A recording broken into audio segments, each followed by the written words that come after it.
కాంగ్రెస్ వైఖరి మొదటి నుండి కూడా తెలంగాణ ఎట్టి పరిస్థితులలో కూడా బాగుండడానికి వీల్లేదు. తెలంగాణకు కల్పన నాటి నుండి తెలంగాణ ఇచ్చేంత పర్యంత వరకు కూడా అన్ని రకాలుగా ద్రోహం చేసింది కాంగ్రెసే. మళ్ళా నమ్మించి అధికారం చేపట్టి మళ్ళీ ద్రోహం పునరావృతం చేస్తున్నది కూడా కాంగ్రెస్ ప్రభుత్వమే. ఇవాళ మేము నిన్న క్యాబినెట్ మీటింగ్ తదనంతరం జరిగినటువంటి పరంపరలో వాళ్ళు ఇచ్చినటువంటి ప్రతి హామీని గుర్తు చేయాల్సినటువంటి బాధ్యత మా మీద ఉంది. ఏ వర్గానికి న్యాయం చేసేళ్ళు? మహిళలకు చేయలే, రైతాంగానికి చేయలే, యువకులకు చేయలే, ఆటో డ్రైవర్లకు చేయలే, కార్మికులకు చేయలే, ఏ ఒక్క వర్గ ప్రయోజనం, పారిశ్రామికవేత్తలకు చేయలే, ఏ ఒక్క వర్గ ప్రయోజనం కోసం కూడా పనిచేయనటువంటి నిరర్ధక ప్రభుత్వం ఈ దేశంలో ఇప్పటి వరకు ఏదైనా ఉంది అని అంటే అది ముమ్మాటికి తెలంగాణలో రేవంత్ రెడ్డి నాయకత్వాన్ని కొనసాగుతున్నటువంటి కాంగ్రెస్ ప్రభుత్వమే.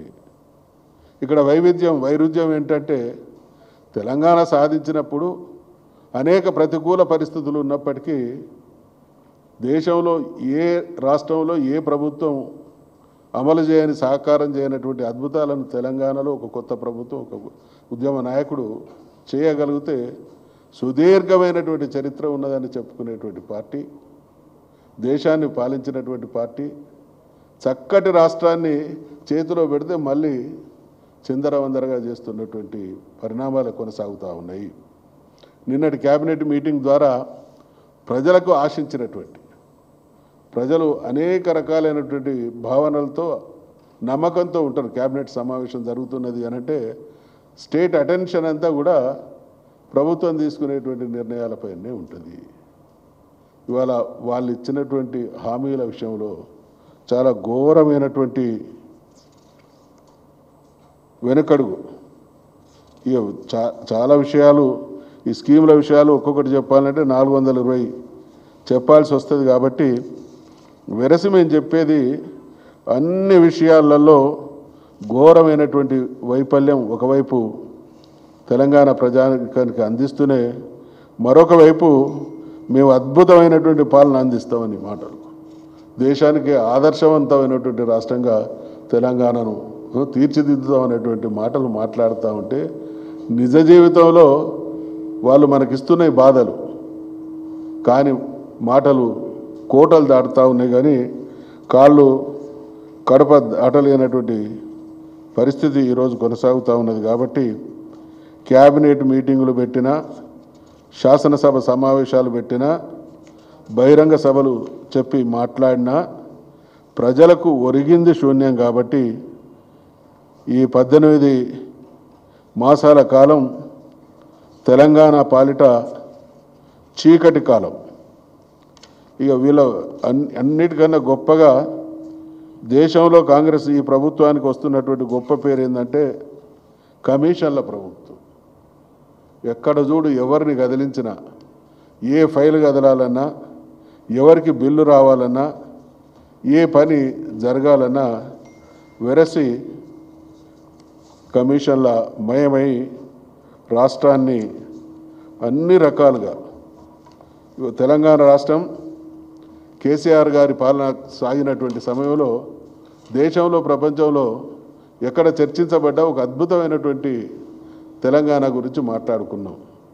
ఇవాళ తెలంగాణ గురించి మాట్లాడాల్సినటువంటి పరిస్థితి వస్తే చాలా దయనీయంగా మాట్లాడేటువంటి దుస్థితికి లోన్ చేసింది. కాబట్టి ఇప్పటికైనా పరిపాలన పైన పట్టు సాధించి సంపదను సృష్టించేటువంటి మెలకువలు తెలుసుకొని నమ్మించి ప్రజలకు ఇచ్చినటువంటి హామీలను నెరవేర్చడం ద్వారా శభాష్ అనిపించుకొని కానీ 5 గంటలు క్యాబినెట్ మీటింగ్ పెట్టినాం, ఏదో చేసినాం అనేటువంటి అసలు ప్రజలు ఆశిస్తున్నటువంటి దానికంటే భిన్నమైనటువంటి ఆలోచనలతో ప్రజల్ని మభ్యపెట్టేటువంటి ప్రయత్నం చేస్తే ప్రజాక్షేత్రంలో మీకు చిత్కారం తప్పదు. అనేక ప్రభుత్వాలు వచ్చినాయి. 5 సంవత్సరాల తర్వాత శభాష్ అనిపించుకున్నటువంటి ప్రభుత్వాలు ఉన్నాయి. 5 సంవత్సరాల తర్వాత ప్రజా తిరస్కరణకు గురైనటువంటి ప్రభుత్వాలను కూడా చూస్తున్నాం. కానీ ఏడాది కాకముందే ఇంత తీవ్రమైనటువంటి వ్యతిరేకత. ఇది ప్రజలు ఎవరో మాట్లాడమంటే, ఎవరో వ్యతిరేకించమంటే, ఎవరో ప్రశ్నించమంటే కాదు, వాళ్ళ నిజ జీవితంలో వాళ్ళు అనుభవిస్తున్నటువంటి విషయాలనే ప్రస్ఫుటంగా మాట్లాడతారు. కాబట్టి ఇలా తెలంగాణలో ఏ నోట విన్నా ఎక్కడ ఎవరిని అడిగినా కూడా ఈ ప్రభుత్వం చేస్తున్నటువంటి దుర్మార్గాన్ని ప్రశ్నిస్తున్నారు. కాబట్టి ప్రతిపక్షాలు రాజకీయ పార్టీలు ప్రశ్నించే వాళ్ళనేటువంటి దానికి భిన్నంగా మీరు ఒక్కసారి ఆత్మ పరిశీలన చేసుకోండి, ఒక్కసారి దాన్ని సమీక్షించుకోండి, సింహావలోకనం చేసుకోండి. వాస్తవాలు మీకు తెలుస్తాయి. వాస్తవాలకు గ్రహించే బదులు ఎదుటి వాళ్ళ మీద దాడితోని నడిపించగలం అనుకుంటే తెలంగాణ సమాజానికి చాలా విరోచితమైనటువంటి పోరాటం చేసినటువంటి చరిత్ర ఉన్నటువంటి జాతి తెలంగాణ జాతి. అందుకనే కేసీఆర్ గారు ఒక అద్భుతమైనటువంటి స్ఫూర్తి, ఆ ఉద్యమ స్ఫూర్తి నుండి వచ్చినటువంటి ప్రభుత్వం కాబట్టి ఆ ఉద్యమంలో మమేకమైనటువంటి ప్రజల ఆకాంక్షల గురించి స్పష్టత ఉన్నది. కాబట్టి ఏది చేయడం ద్వారా వాళ్ళని సంతృప్తి పరచవచ్చు, అటువంటి కార్యక్రమాల ద్వారా అద్భుతమైనటువంటి పాలన సాగిస్తే కేసీఆర్ గారు చేసిన దానికన్నా రివర్స్ చేయాలి, ఆయన ఆనవాళ్ళు లేకుండా చేయాలనేటువంటి మూర్ఖత్వంతో ఇది తెలంగాణ ప్రజల జీవితాలతో చెలగాటమాడేటువంటి విధానాలకు స్వస్తి చెప్పి ఇచ్చినటువంటి హామీలను నిలబెట్టుకొని తెలంగాణ గౌరవంగా ఉండేటువంటి పరిస్థితికి ఈ ప్రభుత్వం కళ్ళు తెరవాలని సూచిస్తా ఉన్నాం. సెలవు.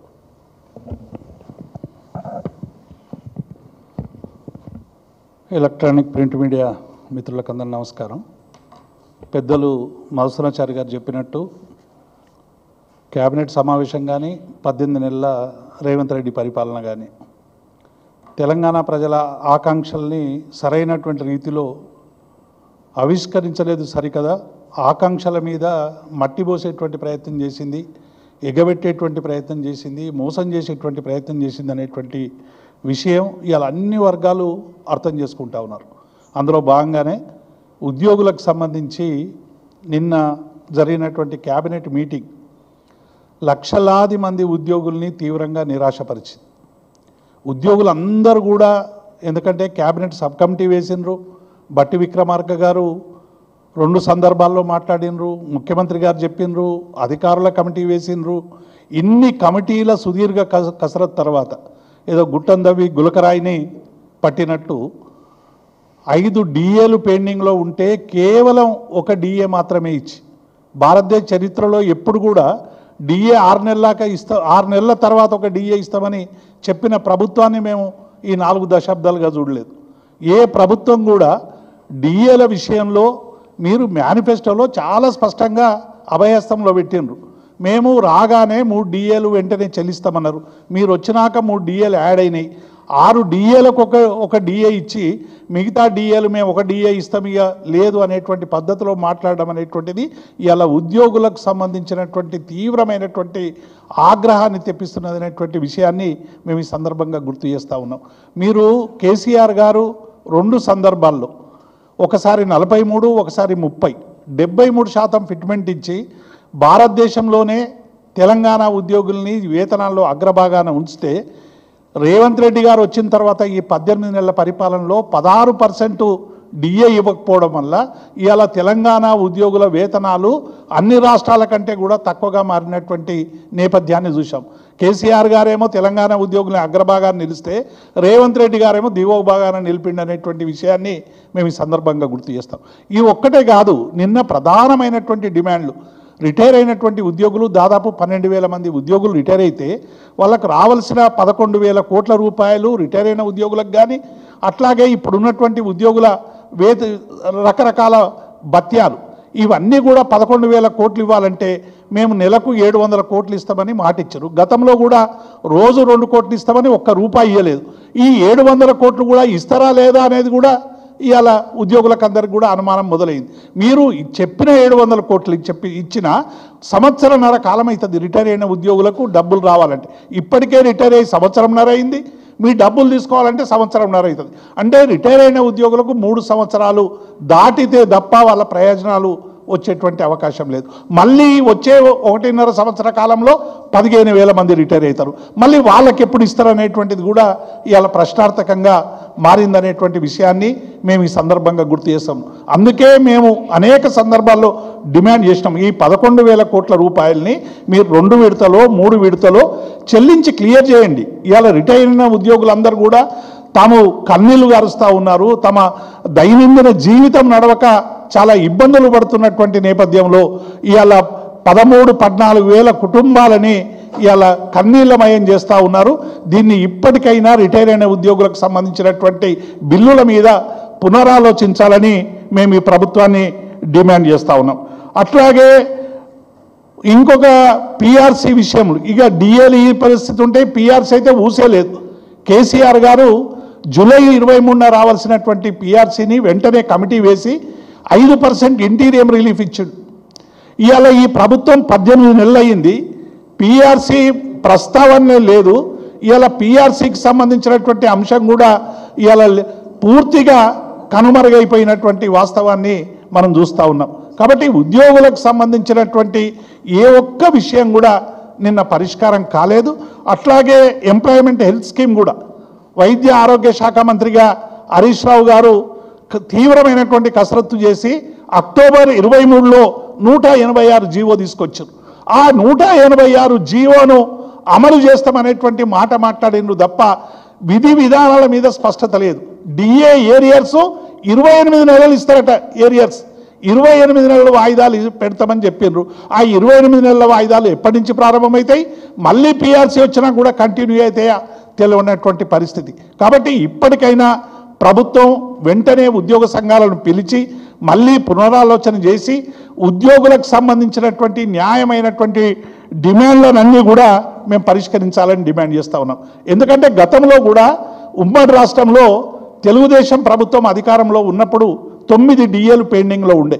9 డిఏలు పెండింగ్లో ఉంటే ఆనాడు రాజశేఖర రెడ్డి గారు ఏదైతే పాదయాత్ర చేసి మేము రాగానే చెల్లిస్తామని 9 డిఏలు రాగానే చెల్లించినటువంటి విషయాన్ని నేను ఈ సందర్భంగా గుర్తు చేస్తూ ఉన్నాను. మిగతా రాష్ట్రాల్లో కూడా కర్ణాటక కావచ్చు, హిమాచల్ ప్రదేశ్ కావచ్చు, ఎక్కడైనా 2 డిఏల కంటే ఎక్కువ పెండింగ్లో లేవు. కానీ ఈ రేవంత్ రెడ్డి కాంగ్రెస్ పరిపాలనలో ఇక్కడ 5 డిఏలు పెండింగ్లో ఉండడం అనేటువంటిది ఇది దేశ చరిత్రలోనే మొదటిసారని మేము ఈ సందర్భంగా గుర్తు చేస్తూ ఉన్నాం. మూడవది ఓపీఎస్ ఏదైతే ఎవరైతే 9/2004 నుంచి నియామకమైనటువంటి ఉద్యోగులు ఉన్నారో వాళ్ళ కాంట్రిబ్యూషన్ పెన్షన్ స్కీమ్ అమలు అవుతూ ఉంది.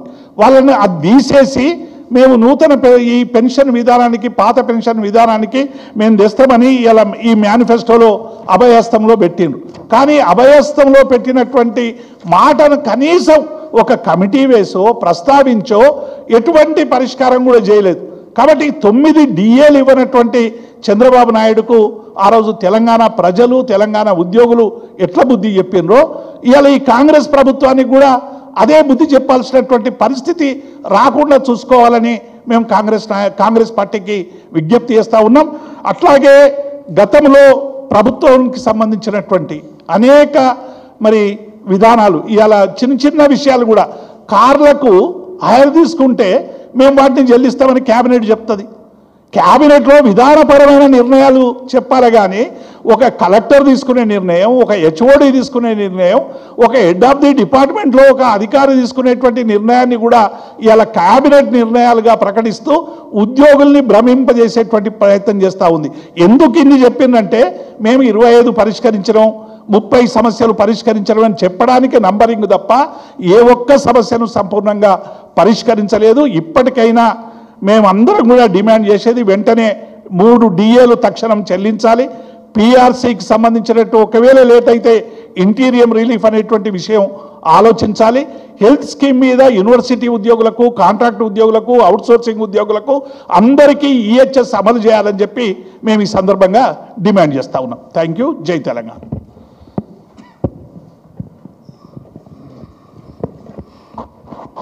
అందరికీ నమస్కారం. నిన్న మంత్రివర్గ సమావేశం సుదీర్ఘంగా 5 గంటల పాటు జరిగిందని చెప్పేసి మనం చూసినాం. ఇవాళ అత్యంత తెలంగాణ ప్రయోజనాల్ని శాశ్వతంగా సమాధి చేసే విధంగా ఉన్నటువంటి అత్యంత ప్రధానమైన అంశమైనటువంటి గోదావరి బంకచర్ల లింకుకు సంబంధించి కనీసం చర్చించకపోవటం చాలా ఈ ప్రభుత్వానికి తెలంగాణ ప్రజల ప్రయోజనాల పట్ల ఏమాత్రం చిత్తశుద్ధి ఉందో అర్థమవుతుంది. ఎందుకు అంటే గడిచిన నెల రోజులుగా చంద్రబాబు నాయుడు యుద్ధ ప్రాతిపదికన బంకచర్ల లింకేజీ ద్వారా వరద జలాల పేరు మీద 200 టీఎంసీల తెలంగాణ నీటిని గోదావరి నదిని మలపకపోవటానికి కుట్రపూరితంగా ప్రయత్నం చేస్తున్నాడు. అటు దానికి నివేదిక కూడా ప్రతిపాదన కూడా తయారు చేసి 81,500 కోట్లతోటి దాన్ని ప్రతిపాదన తయారు చేసుకొని కేంద్ర ప్రభుత్వం దగ్గర కలిసి కేంద్ర ప్రభుత్వాన్ని కూడా ఇన్ ప్రిన్సిపల్గా ఒప్పించుకున్నాడు. దానికి 50% కేంద్ర ప్రభుత్వం ఆర్థిక సహాయం చేయటం, మిగతా 50% కేంద్ర ప్రభుత్వం సహకారంతో లోన్ ఇప్పించేటటువంటిది ఒక పెద్ద ఎత్తున ప్రయత్నం జరుగుతుంది.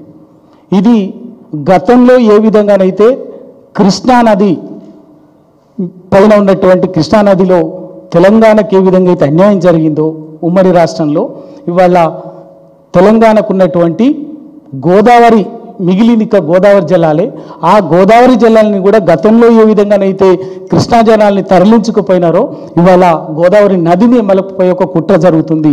దానికి గోదావరి బంకచర్ల తద్వారా కావేరీ నది అనుసంధానం ద్వారా తమిళనాడుకు తీసుకుపోయేటటువంటిది ఒకవైపున చంద్రబాబు నాయుడు, మరొక వైపున నరేంద్ర మోడీ గారి ప్రయత్నం రాజకీయ ప్రయోజనాల కోసం జరుగుతుంది. దీనికి సంబంధించి ఇవాళ అనేక చర్చ జరుగుతుంది, అనేకమైనటువంటి అభిప్రాయాలు వ్యక్తమవుతున్నాయి. దానికి సంబంధించి కనీసం మంత్రివర్గంలో చర్చించి దాన్ని ఏ విధంగా నిలువరించడానికి అటు కేంద్ర ప్రభుత్వం మీద కానీ ఆంధ్రప్రదేశ్ ప్రభుత్వం మీద కానీ ఎటువంటి ఒత్తిడి తీసుకురావాలే కానీ, లేదా అన్ని పార్టీలను ఇక్కడ ఏ విధంగా భాగస్వామ్యం చేయాలన్నటువంటి విషయంలో కనీసం కూడా ఒక ప్రయత్నం కూడా లేదు, అటువంటి చర్చ కూడా లేదు. అంటే దీని అర్థం ఏంటంటే, దీనికి మాకు అనిపిస్తున్నది ఏంటంటే, ఎటువంటి పరిస్థితులు కూడా మరొక వైపునేమో కాళేశ్వరం తెలంగాణకు వరప్రదాయినిగా ఉండేటటువంటి కాళేశ్వరం మేడిగడ్డ ప్రాజెక్టునేమో ఒక నిరర్ధకంగా మార్చేటటువంటి ఒక దుర్మార్గమైనటువంటి కుట్రపూరితమైనటువంటి వ్యూహం కొనసాగుతున్నది. మరొక వైపునేమో ఈ గోదావరి జలాల్ని కింద చంద్రబాబు నాయుడు ఆంధ్రకు తీసుకుపోయేటటువంటి ప్రయత్నం జరుగుతుంది. ఇది అంతా కూడా చంద్రబాబు నాయుడు, నరేంద్ర మోడీ గారు, రేవంత్ రెడ్డి గారు కూడబలుకొని తెలంగాణ ప్రయోజనాలని, తెలంగాణ రైతాంగాన్ని శాశ్వతంగా రైతాంగం ప్రయోజనాలు దెబ్బతీసేటట్టుగా కూడబలుకొని చేస్తున్నటువంటి కుట్ర అని వల్ల అనిపిస్తున్నది. అందుకే ఒకవైపున కాళేశ్వరంని అప్రతిష్ట పాలు చేసేటట్టుగా విష ప్రచారం చేయటము, మరొక వైపున ఈ ప్రయత్నం కొనసాగుతుంటే అటు ఇంత కీలకంగా జరిగింది, 5 గంటల పాటు జరిగింది మంత్రివర్గ సమావేశం అని చెప్పేటటువంటి సమావేశంలో కూడా ఇంత ప్రధానమైనటువంటి అంశం మీద చర్చించి ఒక కార్యాచరణ రూపొందించకపోవటం అనేది చాలా దుర్మార్గమైంది. ఖచ్చితంగా దీన్ని బీఆర్ఎస్ పార్టీ ఎటువంటి పరిస్థితుల్లో కూడా వదిలిపెట్టేది లేదు. అటు తెలంగాణకు మిగిలినటువంటి గోదావరి జలాలని హక్కుగా ట్రిబ్యునల్ ద్వారా వచ్చినటువంటి హక్కుగా వచ్చిన ప్రతి చుక్క నీటి బొట్టుని తెలంగాణకు ఉపయోగించుకోవటానికి, అదేవిధంగా కాళేశ్వరంని కాపాడుకోవటం కోసము గోదావరికి హక్కుగా వచ్చే ప్రతి నీటిని ఉపయోగించుకునే రైతాంగ ప్రయోజనాల కోసం టీఆర్ఎస్ పార్టీ ఖచ్చితంగా పోరాటం చేస్తుంది. క్షేత్రస్థాయి ఇప్పటికీ నిలబడింది టీఆర్ఎస్ పార్టీ. ఇక ముందు కూడా నిలబడి ఈ 2 జాతీయ పార్టీల కుట్రని, తెలంగాణ పట్ల వీళ్ళు చేసేటటువంటి ఉదాసీనతని తప్పనిసరిగా ఎండగట్టి ప్రజల ముందు వీళ్ళని ప్రజల్లో తప్పనిసరిగా నిలబెట్టే ప్రయత్నం చేస్తాం. Thank you.